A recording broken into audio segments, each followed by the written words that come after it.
대선을 앞둔 지금 원포인트 헌법 개정을 해야 하는 이유.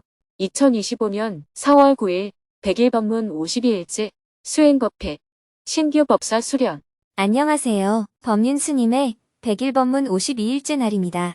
전체 100일 법문 기간이 105일인데 오늘이 딱 절반이 되는 날입니다. 스님은 새벽 수행과 명상을 마친 후 수행법회를 하기 위해 정토사회문 화회관으로 향했습니다. 완연한 봄입니다. 서울 도심 곳곳에 진달래, 라일락, 목련이 활짝 피었습니다. 3층 설법전에 180여 명의 대중이 자리한 가운데 오전 10시 15분이 되자 삼귀이와 반야심경을 낭독하며 수행법회를 시작했습니다. 정토회 회원들은 화상회의 방에 입장하여 온라인으로 참석했습니다. 대중은 3배의 예로 스님에게 법문을 청했습니다. 지난주에는 윤석열 전 대통령이 헌법재판소의 판결로 대통령직에서 파면되었습니다. 스님은 윤석열 전 대통령의 파면 선고 직후 열린 증문직설에서 이런 불행이 되풀이되는 것을 막으려면 제왕적 대통령제의 문제점을 개선해야 한다고 하며 대한민국의 제도약을 위한 헌법 개정의 필요성에 대해 이야기했습니다. 그리고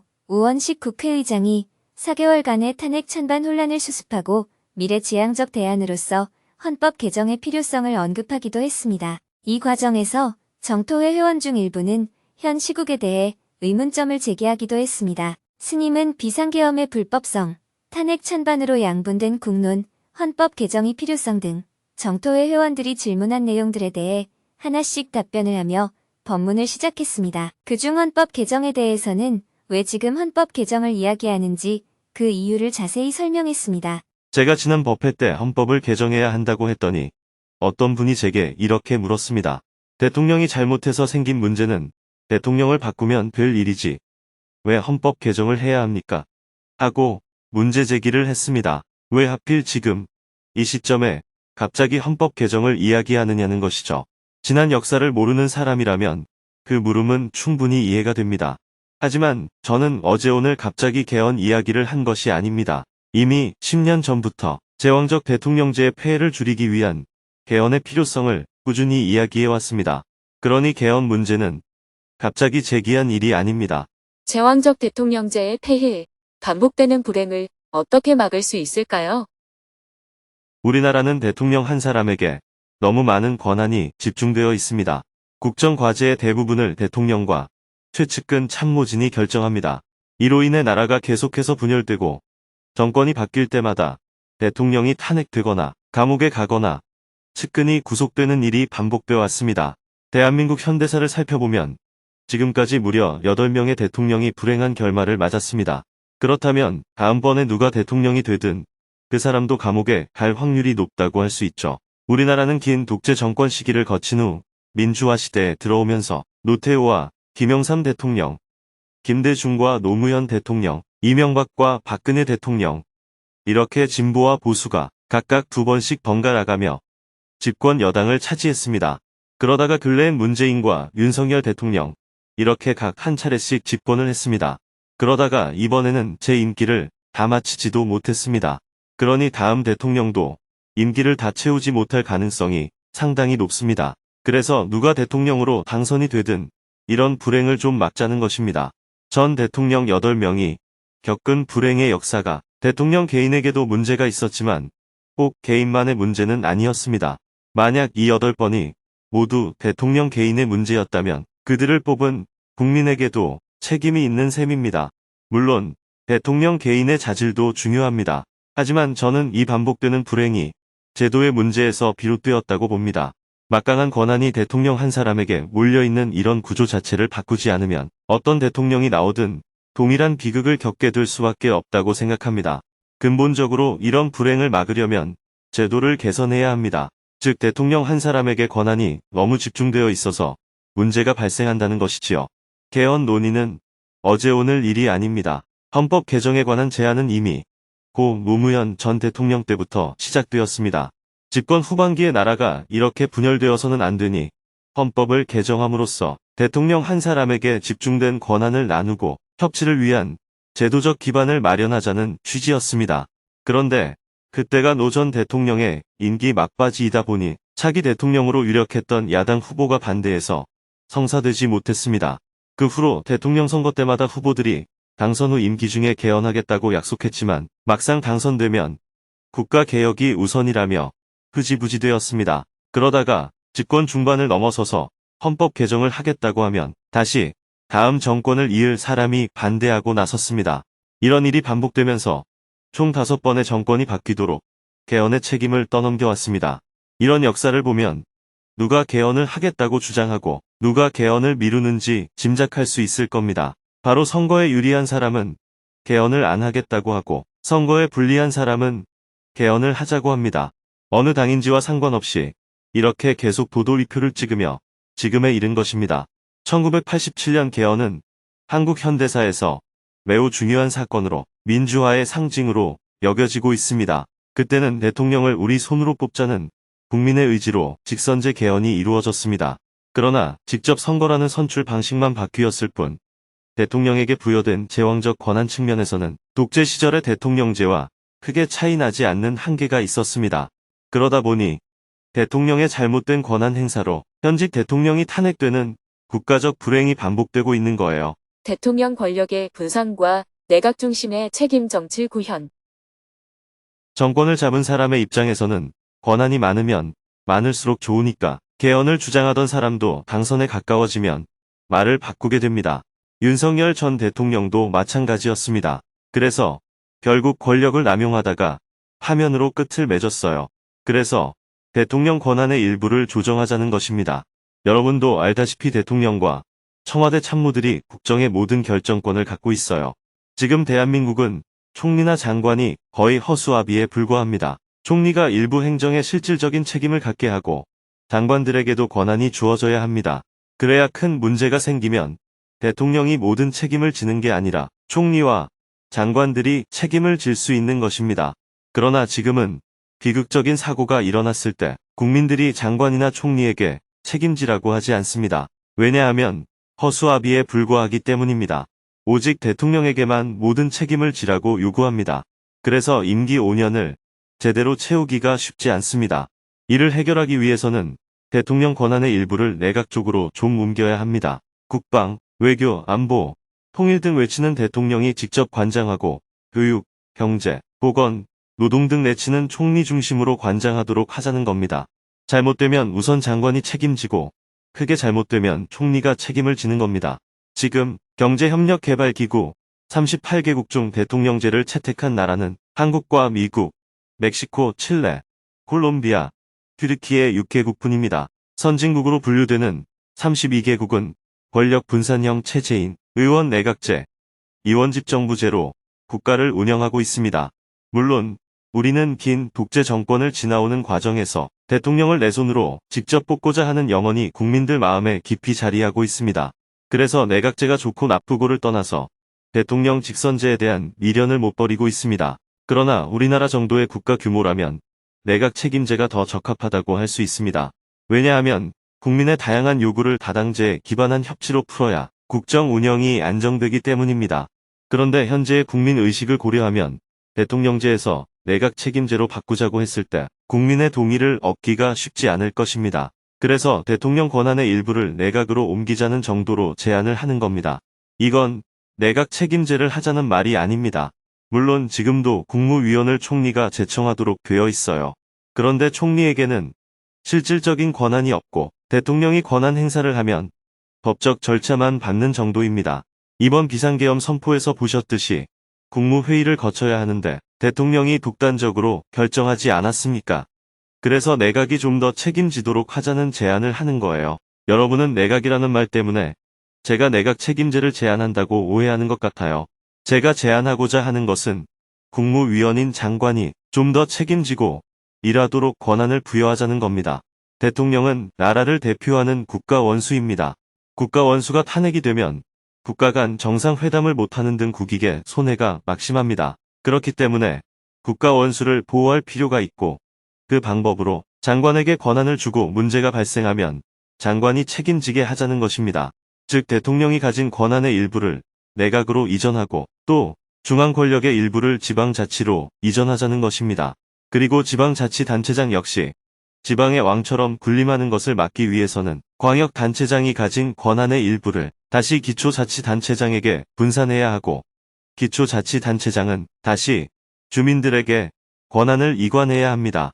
예를 들어 우리 동네에 쓰레기장을 만든다면 군수가 바로 결정하지 않고 주민 투표를 거쳐야 합니다. 이렇게 해서 민주주의를 좀 더 국민들의 생활 속으로 밀착시켜 나가자는 것입니다. 이것은 보수, 진보와는 아무런 관계가 없습니다. 지금까지 국회의장을 지낸 모든 사람이 동의하고 국무총리를 지낸 모든 사람이 동의하고 정치하는 사람들 대부분이 동의하는 내용입니다. 여기에 동의하지 않는 사람들은 대부분 권력에 가까운 사람들 뿐입니다. 이것은 특정한 사람에게 이익이나 손해를 주기 위한 제안이 아닙니다. 승자 독식의 정치 구조를 종식하기 위한 최소한의 밑바탕을 만들기 위해 그에 필요한 시스템을 조금 바꾸자는 제안입니다. 대선을 앞둔 지금 원포인트 헌법 개정을 해야 하는 이유. 그렇다면 대선을 앞둔 지금이 왜 헌법 개정을 할 적기일까요? 과거의 경험으로 봤을 때 대통령 선거가 끝나면 헌법 개정을 안 할 가능성이 높기 때문입니다. 그래서 선거 전에 대통령 권한 분산과 연성 헌법으로 개편하는 것만이라도 먼저 하자는 겁니다. 연성 헌법이란 헌법 개정을 좀 더 쉽게 할 수 있게끔 하는 것을 의미합니다. 당장 모든 것을 바꿀 수는 없습니다. 두 단계에 걸쳐서 헌법 개정을 해야 합니다. 선거 전에는 대통령의 권한 분산과 연성 헌법만 가지고 원포인트 개정을 하는 겁니다. 나머지 산적한 과제는 선거 후에 하면 됩니다. 기후위기 극복을 위한 제도적 개선이나 빈부 격차에 따른 국민의 기본권 보장 문제 등을 해결하는 데 필요한 개헌은 선거 후에 차차 해나가면 됩니다. 이렇게 최소한이라도 개정하고 넘어가야 반복되는 불행을 막을 수 있습니다. 저는 권력을 쥔 자들의 잘못과 과도한 권한 집중으로 인해 전 국민이 대가를 치러야 하는 불행이 더 이상은 반복되지 않았으면 해서 이런 제안을 하는 것입니다. 지금 개헌하면 차기 대통령으로 유력한 사람에게 불리할까요? 그렇지 않습니다. 현재 더불어민주당이 다수당이기 때문에 국회에서 총리를 선출하면 당연히 더불어민주당 출신이 총리가 됩니다. 그렇다면 대통령 권한을 100으로 봤을 때 권한의 20 정도를 내각으로 옮긴다고 해서 다른 당으로 권한이 넘어가는 게 아닙니다.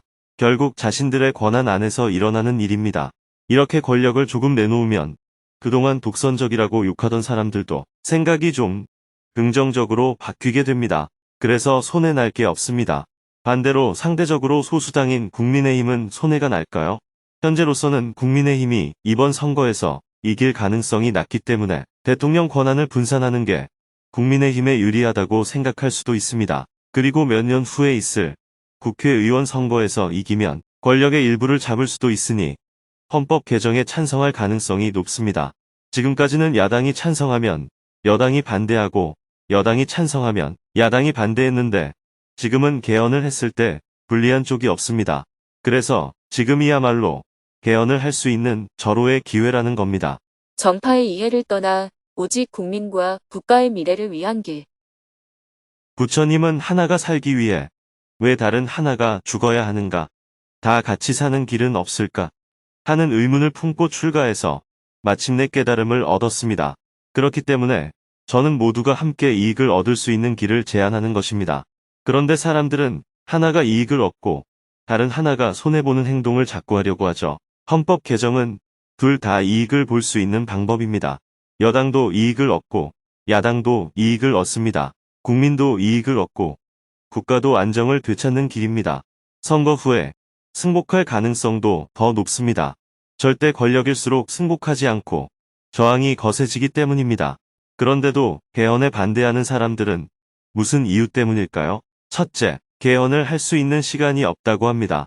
그러나 제가 국회의원들과 헌법학자들 만나서 많은 대화를 나눠본 결과 대통령 권력을 분산하자는 내용만 바꾸는 헌법 개정은 하루면 충분하다고 합니다.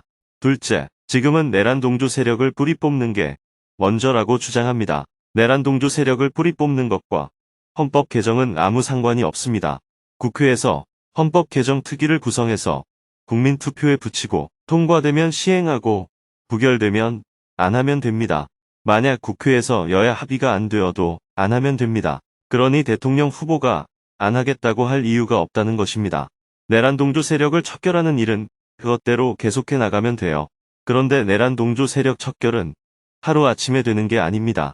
대통령이 헌법을 위반하고 불법 비상계엄을 선포해도 곧바로 대통령직을 그만두도록 못하는 것처럼 내란 동조 세력도 마찬가지예요. 형사재판에서 3심까지 거쳐야 판결이 나오고 척결이 되는 겁니다. 정말로 내란 동조 세력을 척결하는 길은 중도층의 표심을 잡아서 당선 가능성을 높이는 겁니다. 당선이 되고 나서도 법적 절차를 따라야지 마음대로 척결할 수가 없어요. 그렇기 때문에 내란 동조 세력 척결과 헌법 개정은 아무 관계가 없습니다. 대통령 탄핵이라는 불행한 일이 반복되지 않으려면 지금 헌법 개정을 해야 한다고 말하는 이유는 앞으로의 불행을 막기 위해서입니다. 내란 동조 세력을 척결하려면 경찰이 조사하든 검찰이 조사하든 법원이 판결을 내리든 법적 절차를 거쳐야 합니다. 아직은 대통령 권한 대행부터 모든 국무위원들이 전 정권에서 임명한 사람들인데 과연 지금 척결이 될까요? 내란 동조 세력의 척결이란 선거에서 이긴 후에나 가능한 일입니다. 그리고 한쪽에서는 척결이라고 표현하지만 상대편 입장에서는 보복으로 들릴 수밖에 없습니다. 그래서 가능하면 상대편을 포용하고 통합으로 나아가야 합니다. 명백하게 징계해야 할 사람은 앞으로 사법의 테두리 안에서 처리를 해나가면 되는 일입니다. 절대 선이나 절대 악이라고 할 만한 가치는 없습니다. 모든 가치는 상대적입니다. 그럼에도 불구하고 불교는 가능한 보편성을 추구합니다. 그런 면에서 우리도 가능한 보편성을 가져야 합니다.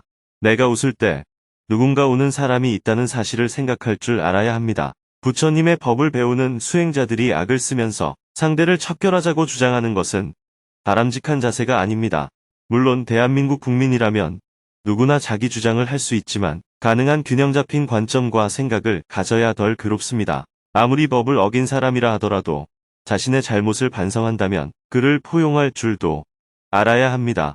부처님은 사람을 100명이나 죽인 앙굴리말라도 교화를 했습니다. 물론 우리가 부처님 수준은 아니지만 어리석음 탓에 살인을 저지른 사람에게도 살 길을 열어주는 게 부처님의 법이에요. 우리는 항상 바른 길을 가야 하지만 또한 뒤처진 사람을 포용하면서 함께 갈 줄도 알아야 합니다. 잃어버린 한 마리의 양을 보호하는 게 목동입니다. 죄를 범한 사람들을 두둔하는 게 아니라 균형 잡힌 생각을 좀 가져야 한다는 겁니다. 자기 생각과 안 맞으면 종북 빨갱이라고 하거나 토착 왜구라고 단정하는 것은 수행자라면 지양해야 하는 일입니다. 수행자는 보편 타당한 입장에서 균형 잡힌 관점으로 세상을 봐야 합니다. 그래야 괴로움에서 벗어날 수 있습니다.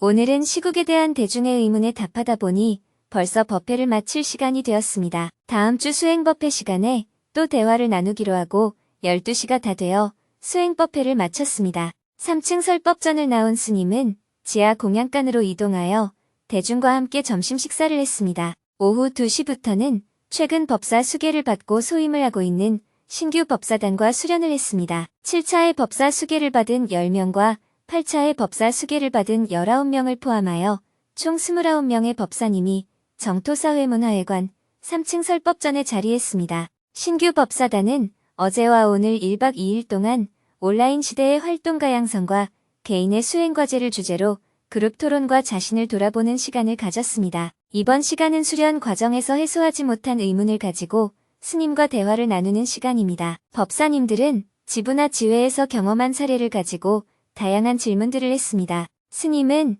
각각의 질문에 여러 가지 비유를 들어가며 정성껏 대답했습니다. 법사 소임을 하면서 원칙과 융통성을 어떻게 지켜야 할까요? 정토회가 세운 목표에 비해 지회장과 모둠장이 덜 움직이는 것 같을 때 법사는 어디까지 개입하고 어떤 관점을 가져야 할지요? 다문화 센터를 개설할 때 개설 경비와 운영 경비를 어떻게 충당해야 하나요? 기도 후 회원들이 마음 나누기를 하는 내용을 살펴보면 대부분 자신의 발언만 적고 마음이 어떻다는 내용은 아예 없는 경우가 많습니다.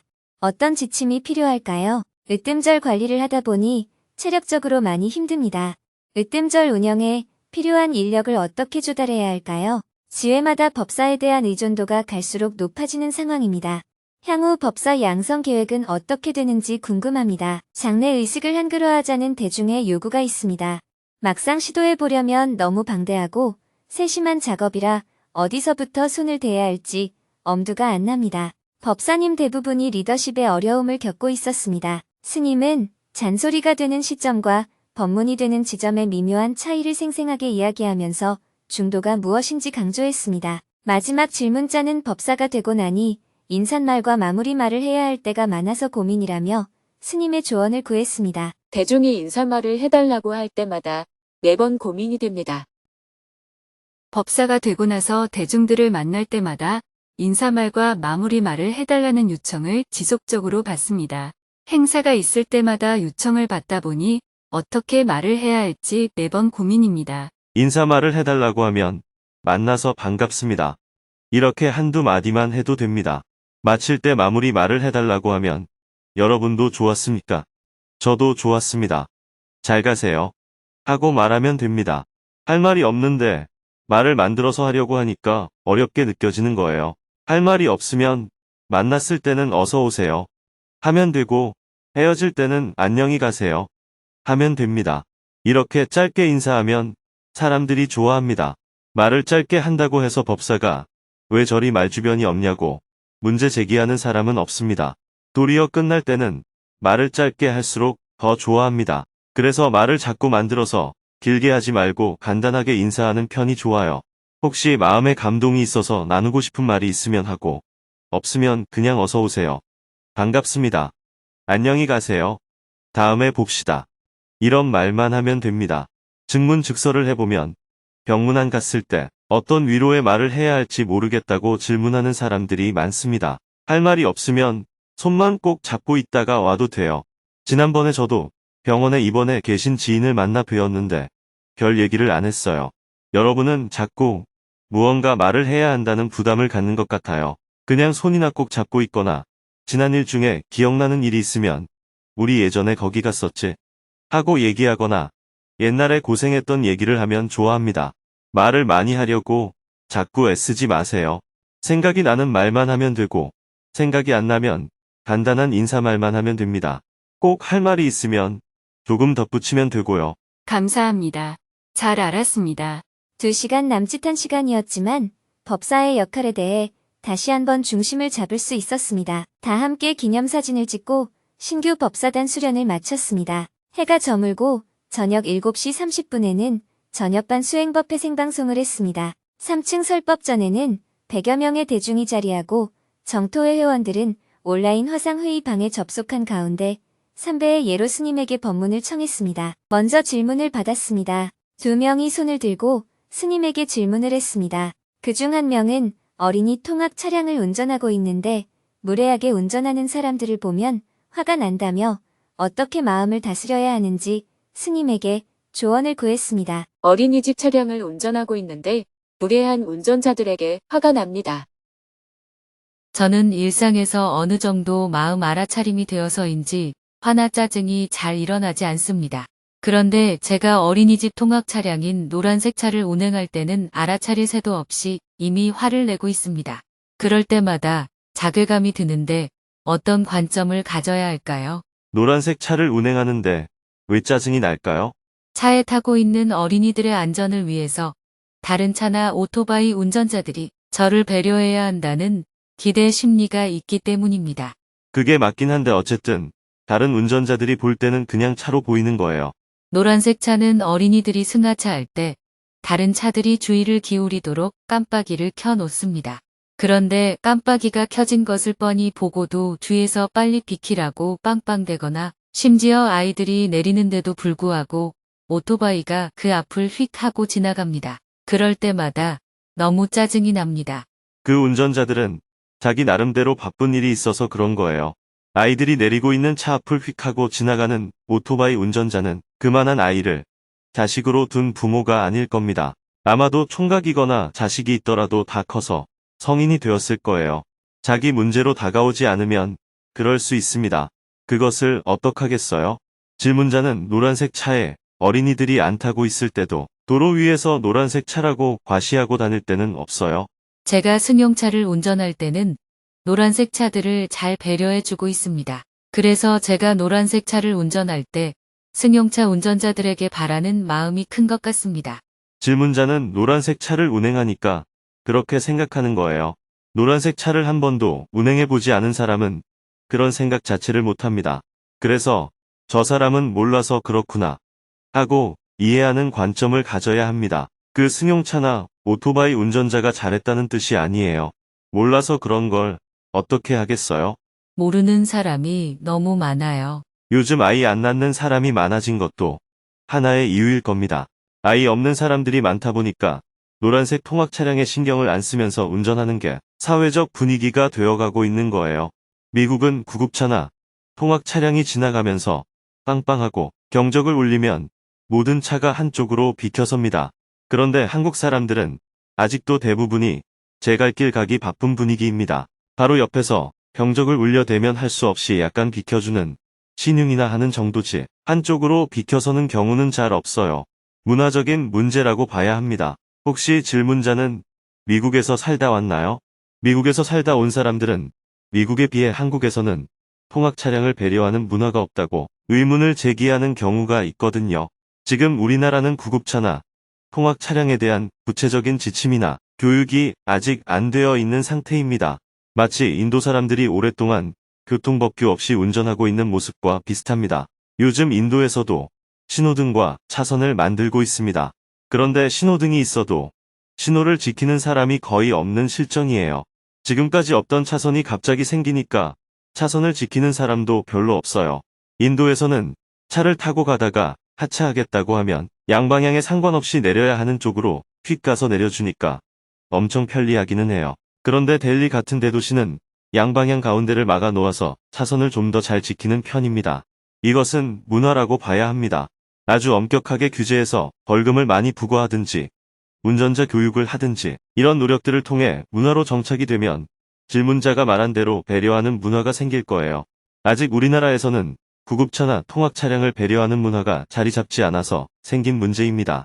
그래서 이 문제는 질문자가 화낸다고 해결될 일이 아닙니다. 심리적인 원인을 분석하자면 내가 노란색 차니까 너는 배려해야 한다는 생각에 너무 집착되어 있다고 할 수 있어요.